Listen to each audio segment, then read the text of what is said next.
चलिए क्वेश्चन करते हैं इस पर बेस्ड, देखते हैं कितने लोगों को समझ आ गया है। ठीक है, कह रहा है, अब ध्यान से पूरा कैलकुलेशन के समेत करेंगे पूरा।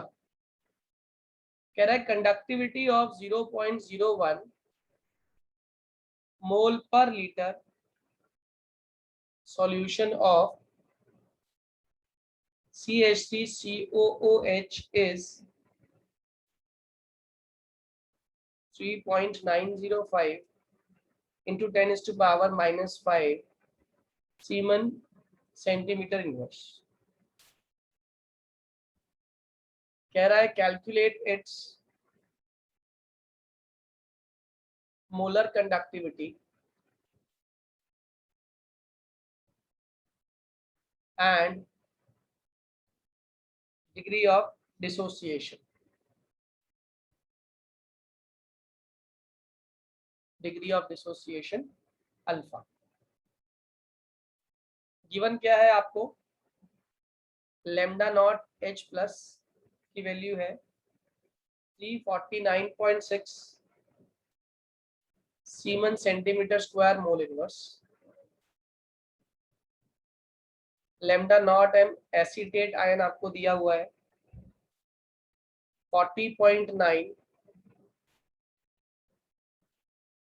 Semen centimetre square mole inverse. जल्दी से निकालिए, आप लोगों को क्वेश्चन करने के लिए 2 मिनट दिए मैंने, 2 minutes to everyone.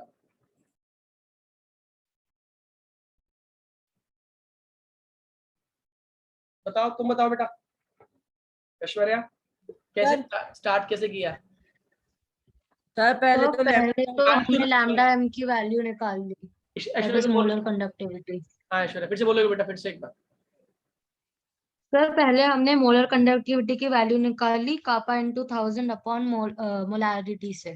Kappa into 1000 upon molarity लगा दिया आपने, और कापा आपको कितना दिया हुआ है 390.5, तो लिख दिया आपने 3.905 इंटू 10⁻⁻5 इंटू 10⁻3, और मोलारिटी कितनी दी हुई है आपको 10⁻⁻3, right.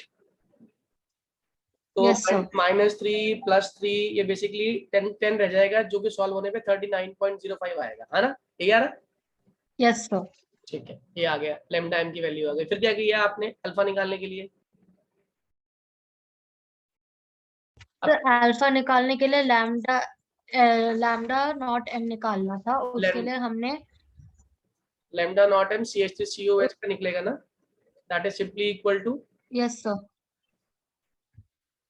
Lambda naught M H plus plus lambda naught M CH3CO minus. बहुत बढ़िया। इसकी वैल्यू कितनी दी हुई है आपको?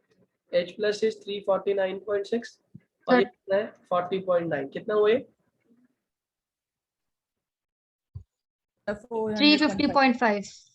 350 कैसे हो सकता है ये? Sorry sir, 400.5। हाँ सर 400.5 आ रहा है ना, ठीक है।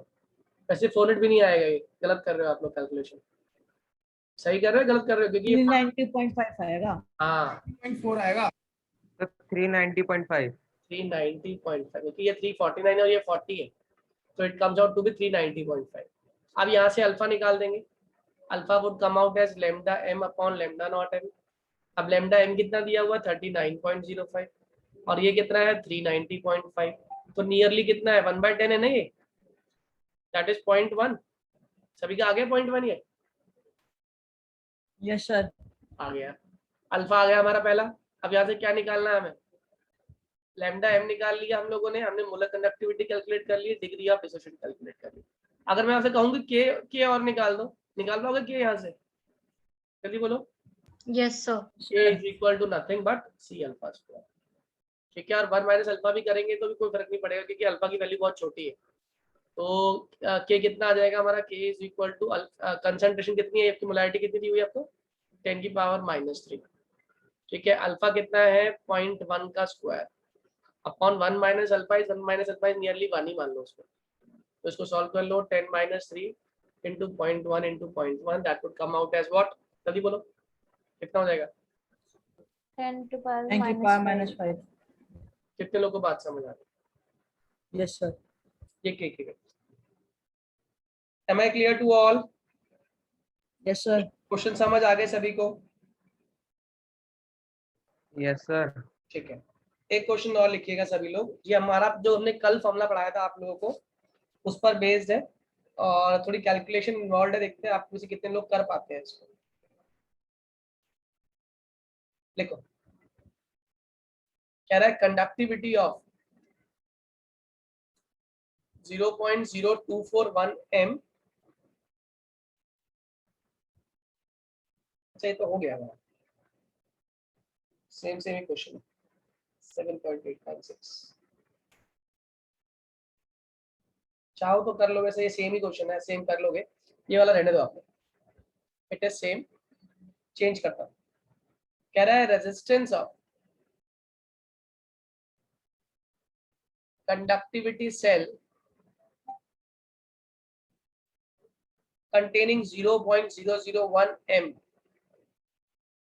KCl solution at 298 Kelvin is 1500 ohm, 1500 ohm दे रखा है। What is the cell constant? आपसे पूछा गया, आपसे कहा गया बताओ कितना होगा cell constant. What is the cell constant if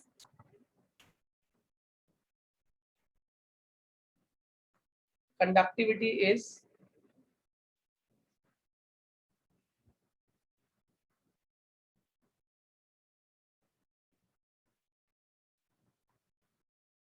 for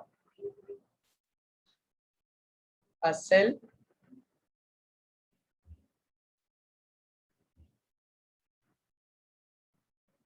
having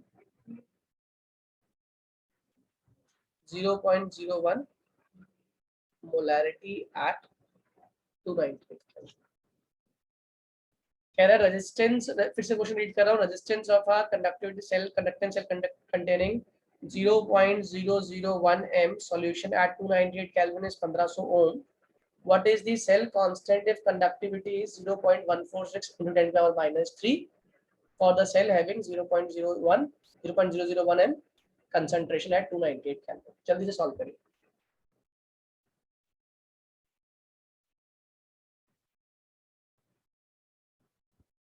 तो सेल कांस्टेंट निकालना है ना? यस, सेल कांस्टेंट निकालना है। फॉर्मूला आपको सिखाया था मैंने लास्ट क्लास में। 30 सेकंड ज्यादा लगने नहीं चाहिए इस क्वेश्चन में।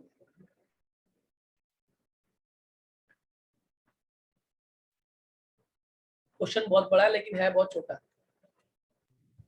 सर 0.219 के आसपास। 0.219 कैसे किया बताओगे? सर K इंटू आर करके फॉर्मूला ना। बोलो जरा फॉर्मूला क्या। बोलो क्या लगाया formula? Sir K into R. Kappa is equals to G into G star, ये पढ़ाया था formula. What is kappa? What is kappa? Conductivity. What is G? 1 upon resistance। 1/r। What is G star? Cell constant. ठीक है, यहां से अगर G star निकालना है तो कप्पा इंटू आर करना पड़ेगा।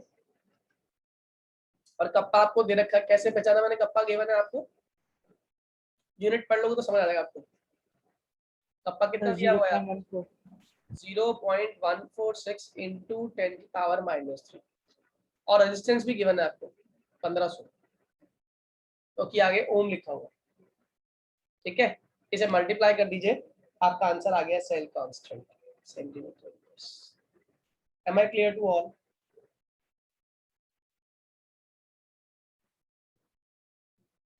यस सभी सर। बोलिए, सभी को समझ आ गया ये?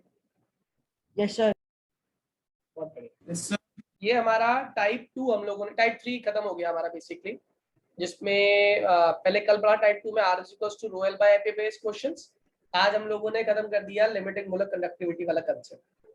ठीक है, अब जो टाइप 4 शुरू होता है हमारा, that is based on the principle of electrolysis. वो पूरी तरीके से इलेक्ट्रोलिसिस पे बेस्ड है। तो पहले तो मुझे आप लोग ये बता दो, इससे पहले कि मैं उस टाइप को शुरू करूं, आप लोग मुझे बेसिक जानकारी दे दो, इलेक्ट्रोलिसिस से आप लोग क्या समझते हैं? सर पानी का टूटना। जरूरी पानी टूटेगा हमेशा? किसी भी इलेक्ट्रोलाइट का टूटना कह सकता हूँ क्या? Yes Yes, sir. sir. और कब टूटना? Electricity. वेरी गुड, जब मैं उसमें क्या पास कर रहा हूँ? इलेक्ट्रिसिटी। तो अगर मैं इस डेफिनेशन को ऐसे लिख दूं कि इलेक्ट्रोलाइटिक सेल में, क्योंकि हम बात कर रहे हैं सेल्स की, तो इलेक्ट्रोलाइटिक सेल, इन इलेक्ट्रोलाइटिक सेल, फुल लैंग्वेज जैसे हो जाएगी, इलेक्ट्रिसिटी इज यूज्ड। किस लिए यूज होती है? जल्दी बोलो। इज यूज्ड टू कैरी, वो प्रोसेस जो कि स्पॉन्टेनियस नहीं है। स्पॉन्टेनियस तो अपने आप हो जाती है ना, उसको एनर्जी की जरूरत नहीं होती। नॉन स्पॉन्टेनियस को कराने के लिए आपको एनर्जी देनी पड़ती है। तो आपने क्या किया? In electrolytic cell electricity is used to carry non spontaneous chemical reactions.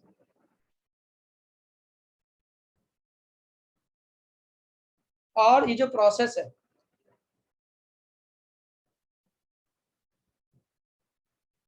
जो कि कहां पे हो रही है? सेल के अंदर।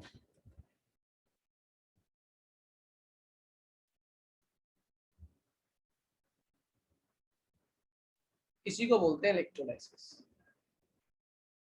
मेरी बात समझ आ गई सभी को?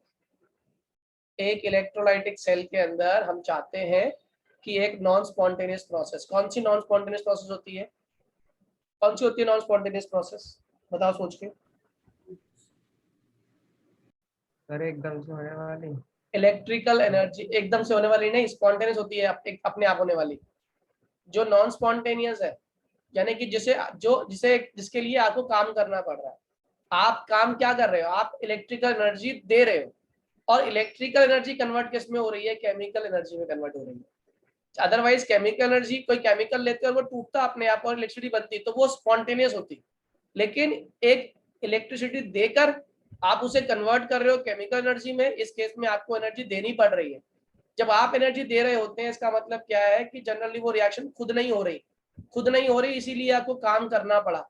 और जब आपको काम करना पड़ता है रिएक्शन के होने के लिए, तो ऐसी रिएक्शन को हम लोग क्या बोलते हैं? Non spontaneous. और नॉन स्पॉन्टेनियस रिएक्शन कभी भी बिना किसी के हेल्प के नहीं हो सकती। और यहाँ पर हम वो एनर्जी कौन सी फॉर्म में लगा रहे हैं? इलेक्ट्रिसिटी की फॉर्म में लगा रहे हैं, एनर्जी की फॉर्म में लगा रहे हैं, ताकि जो इलेक्ट्रिकल एनर्जी है वो कन्वर्ट हो सके केमिकल एनर्जी में। और इस प्रोसेस को हम लोग क्या बोलते हैं? इलेक्ट्रोलाइसिस। क्योंकि ये करंट की प्रेजेंस में, लिसिस मतलब ब्रेकिंग हो रही है, और वो जो है कन्वर्ट हो रही है इसमें केमिकल एनर्जी में। इसीलिए इस सेल को हम लोग क्या बोलते हैं? Electrolytic cell. Am I clear to all? आया ना? Yes sir. और इसके अंदर की दो बातें आप लोग सभी जानते हो, अच्छे से आपने पढ़ा भी है। बताओ, इसके अंदर ऑक्सीडेशन किस एंड पे होती है? सिखाया था उस दिन, सारा चैप्टर की शुरुआत इसी से कराई थी। इलेक्ट्रोलाइटिक सेल में सर एनोड। एनोड पर हमारी क्या होती है? ऑक्सीडेशन। और कैथोड पे हमारी क्या होती है? रिडक्शन। मेरी बात समझ आ गई? सबसे पहले इलेक्ट्रोलाइटिक सेल को समझाने के लिए जो लॉ आपके सामने आया, उस लॉ का नाम था फैराडेज लॉ। क्या नाम था उसका? Faraday's law of electrolysis. क्या थे फैराडे के लॉ? दो उसने लॉ दिए थे, और दोनों ही बहुत इंपॉर्टेंट है आपके, और दोनों पर ही बेस्ड आपके न्यूमेरिकल पे। पहले पे तो बहुत ज्यादा न्यूमेरिकल्स आते हैं, दूसरे पे इतने नहीं आते, लेकिन इंपॉर्टेंट है। तो ये मैं आपको पढ़ाऊंगा नेक्स्ट क्लास में, इतना पढ़कर रखिएगा।